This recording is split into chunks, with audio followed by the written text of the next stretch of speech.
Brian, I'm assuming Barbara Comstock would like the president to talk more about the economy. What do the voters say? She would, John, because she needs that to hold on to her seat, but the voters are saying that it's important to them as well. And in this county especially, one of the fastest growing and most affluent counties in the United States, the economy is always a big factor in the election. Part of the reason is because of the influence of tech sector employees over the past 10 years.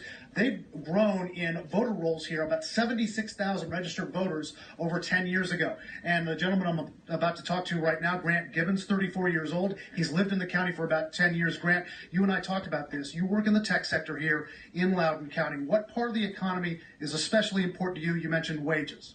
Yes. One of the things I think is important is the right to be able to choose your wage. I have a cousin right now that's trying to find a job and is unable to. Even though we have a strong economy, there's still people out there that can't find jobs. And his just coming out of high school, and especially for some of the younger people, it's hard to get that first job to gain your experience. So that leads me to be against a mandatory minimum wage. And do you feel that the candidates haven't spoken enough about issues like that? It's not in Virginia. It hasn't been something that has been a big issue. So you have to project a little bit on what you think that they would go with, because it is definitely a large national issue. And as we're voting for a congressperson, a federal minimum wage would be on a national level.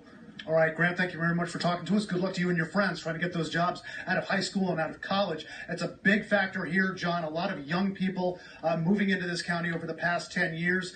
It's interesting. In 2011, they had 70 voting precincts in this county. Right now, they have 98. It is an incredibly fast-growing county, and that's one of the reasons it makes this suburban sector of the voting populace here in Northern Virginia just so crucial, especially in this 10th voting district in Virginia, where Barbara Comstock really fighting to hold on to her seat against Jennifer Wexton. It is going to be one of the big stories tonight, not just in Northern Virginia, but across the country. What do America's growing suburbs say to the president? Brian Todd, appreciate you out there talking to voters. We'll count